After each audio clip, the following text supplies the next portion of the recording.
April 26, 1922. In Fredonia High School, second high, and Industrial High in Dunkirk, second high. Charles J. Coniglio. Got mustard gas. Whereabouts? France. Yep. World War I, yep. Yeah.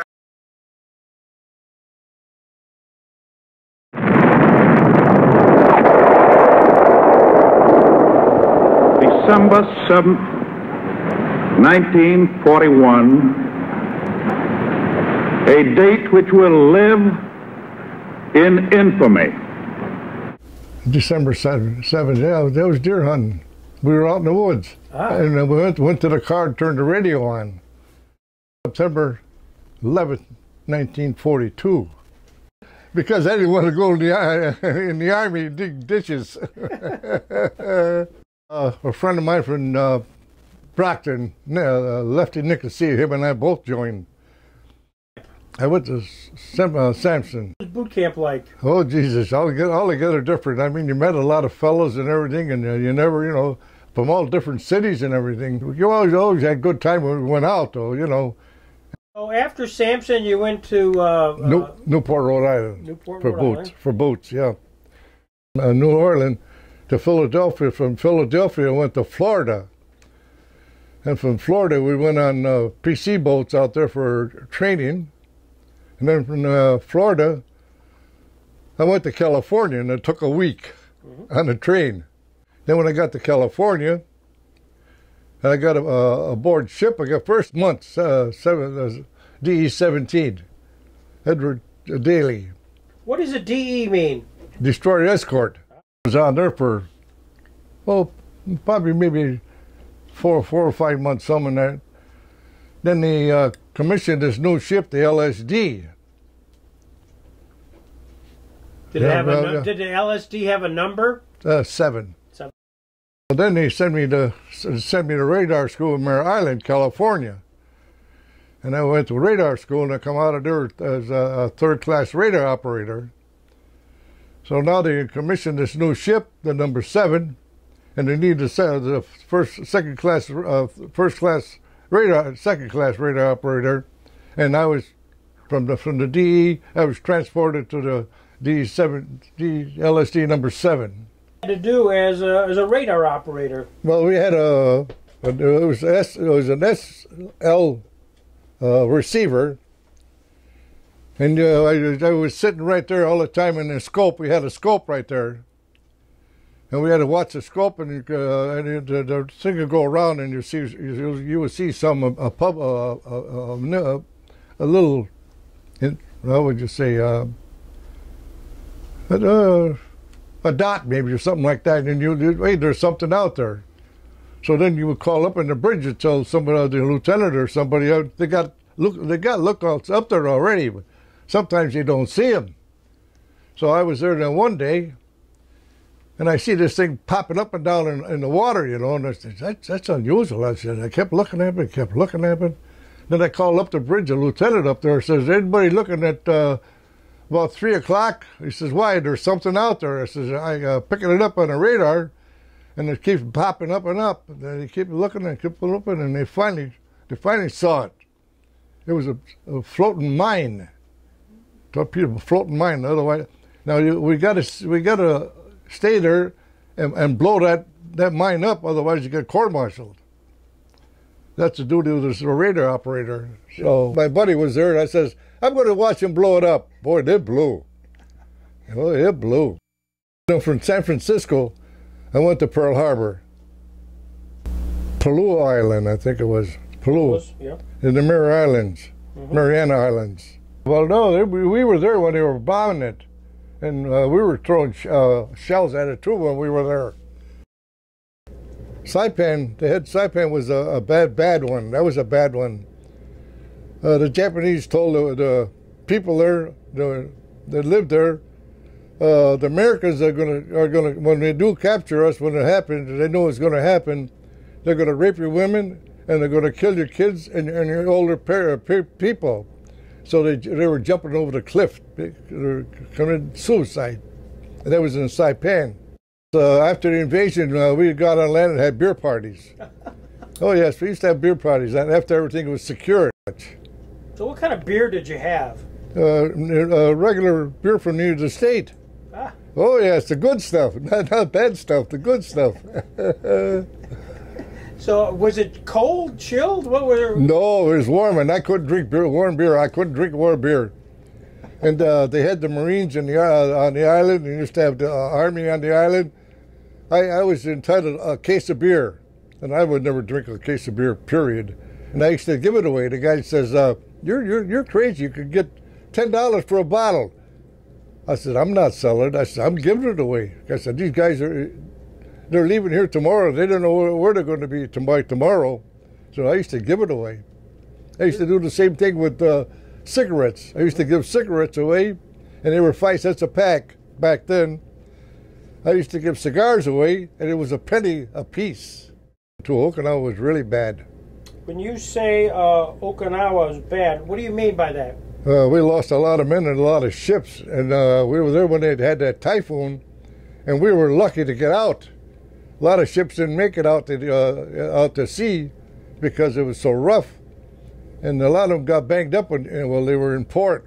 We lost a lot more ships there than we did during the war. What was the job of the LSD? What did you do? We carried PT boats, we carried tanks, and personnel. And we had canine, two Marine, I think they were Marine canines. And they could smell the Japanese 90 miles away. Meet the LSD, Landing Ship Dock, the newest and biggest of all the Navy's landing craft. 457 feet long, displacement 4,055 tons, making 17 knots. She's a big ship and a fast ship. She can be used either as floating dry dock or as a transport for smaller landing craft and amphibious vehicles. We almost got hit by 3 of them. We was up in their Korea, and they had a mothership someplace, and there was 3 human torpedoes, people inside of them, and they got a scope on them that sticks up in the air, and they're hard to find up there. And there was 3 of them, one on the port side and one on the starboard side, and there was one astern. Well, the 2 of on the port on the sides, they missed us, just missed us, and the one on the back of the DE sunk it. Now we got a seaplane aboard ship, so the captain says, "Well, send the seaplane up and see where they're coming from."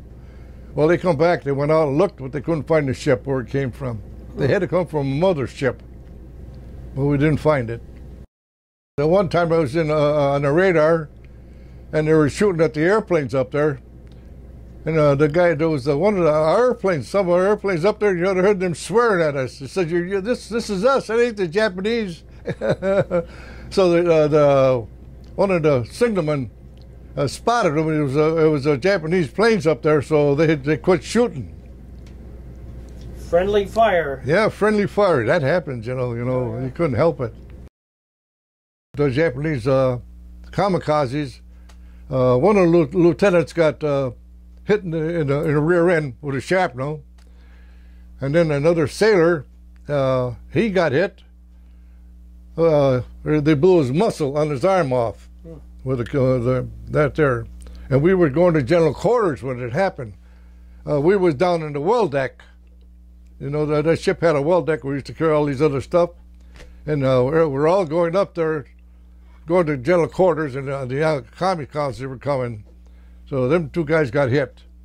Oh yes, we used to play cards and shoot crap too. I made a lot of money shooting dice. Ah. I did. Where did you learn that ability? Well, when I was back home. Oh yeah. And see, when I came back home, I had all this money saved. And when I came back home, I bought a car. Right away I bought a car. I went to Faulkner and bought a car. No kidding. Yeah. From your ill-gotten gains on the ship, huh? Yeah, oh yes. I had a friend of mine from Peoria, Illinois, Columbus, Ohio. Him and he was left-handed and I was right-handed. We made a lot of money. The guys used to go, how much you make today? I don't know. Don't tell me. I don't know. Another thing, when I was in Mare Island, we used to go for lunch, and he was a Boilermaker, and we were good friends. We go to lunch I was still going to radar school, and then we come back from radar school. We just go back to the barracks, and it was just like a casino. Everybody's playing cards and shooting crap.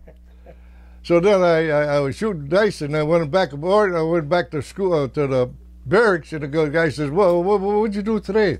I said, "I don't know." Where they opened my shirt up, I opened my shirt up, and I says, "You got to be kidding!" I had about $400. My word. I made a lot of money. I made over pretty close to $3,000. When I was aboard ship, my mother used to make a checkerboard cake.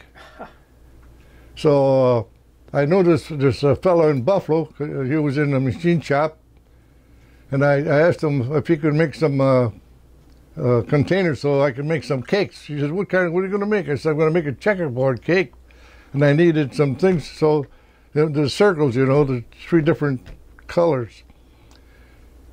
And I went and talked to the baker, and he says, yeah, we could do it. So he made the dough and everything, and he mixed it up, and we put it together. And he baked it. When we went up in the bridge, and there was a couple of lieutenants around there, and they were looking around. He said, what are you guys doing? He said, we just baked a cake. You want to have a piece? So he went up there, and we cut it. He looked, he saw it. He said, oh, my God, look at checkerboard. Did you ever go through the ceremony for the... Oh, yes, we did. Yeah, tell me about that. They had a big chute made big. They had to crawl through it. And they're pounding it with paddles. But you got to make sure you got your head, somebody got you beat your head before you start hitting them. And you went through initiation. That was initiation of going across the equator. Mm-hmm. But once I done it, I didn't have to do it no more. Did you, but when you did it, the other guys, were you one of the people that beat on them when they were going through? Oh, sure he did. Yeah, oh, yeah, the newcomers. Oh, yeah, yeah, sure. Turnabout's fair play, yeah. Yeah. Absolutely. A couple guys got hurt pretty bad, too. Anything but love. Hello, Yankee brothers. This is your Japanese sister, the voice of truth. Get Tokyo Rose. Reaches out to you from the peacefulness of Japan, laden as always with love, but today also with sorrow, because of what your superiors are making you do. This morning they are forcing you to attempt the impossible. Is that Tokyo Rose? Brothers? Yeah, I guess so. The impossible. And no accent. For it is impossible for you to dislodge our forces on Iwo Jima. Iwo That is Jima? why on this She's got the straight particular dope. Yes, I did. Talk about a couple that. of times. The last one was we were the last ship to be shot at, and Tokyo Rose says that she already sunk us. So that day there was a big rainbow on the horizon, and we seen that, and he said, "Oh boy, they sure didn't get us. I guess the rainbow made us lucky." So that was on this second time. The first time was she done it again. She said she sunk us, but she did hit another LSD, but she didn't destroy it. But they got hit. Now, did you listen to her a lot? I mean, She was on all the time. We had the radios right there. She had always talking about home. Well, you're missing this, and you're missing this, and you're missing your girlfriend, you're missing your home, you're missing all the good times. That's what she used to do. Yeah. Did she play popular music? How did she get your attention? Oh, yeah, she used to play popular music. Yes, she did. Yep. All the good ones, all the popular music. Sure she did. So there was a reason to listen to her. Yeah, oh, sure. She'd give us the best news you had because we know what was going on. She used to tell us what ships were getting hit or where she was and what, she'd almost tell us what was going on. We interrupt this program to bring you a special news bulletin from CBS World News. President Roosevelt is dead. They told us over the PA system that the president passed away. Was there any reaction on the Oh, ship? then, oh shit! It was a reaction. Everybody, how would you say, stand attention in silence. Paid the tribute to the president. There was all the ship heading for Japan. That's what they were, and the sky was full of airplanes. You couldn't even see the sky, and you couldn't even see the water with so many ships. And I looked up at the lieutenant because I was on the radar, and I said all this. I says, and we're making a 360-degree. We're going right around back again, 60 degrees. And I asked the lieutenant, I looked up at her, I said, hey, well, what's going on? He says, why? What's going on? I said, we're making 360 degrees, and we're going back home the other way. He said, I can't tell you. I said, why?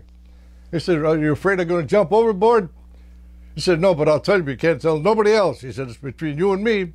They're going to drop an atomic bomb on Japan. Wow. Yep. I was the first one to hear about aboard ship. Then after they did it, then they all called us up back on the fantail, and the captain explained what was going on, why we did what we did. So that's the closest I got to Japan. I never got there either, after the war. Not really. I says, what do you mean that we learned a good lesson? That's about what I can say. We learned a good lesson, and nobody wouldn't believe what they were doing to our men and everything. When they captured them and everything, and then Bataan when they had that march and everything, and they were really bad. They were bad. Would you do it all over again? Yes, I would. Yes, I would. I would protect my company again. That's sure my country. I'd serve my country again.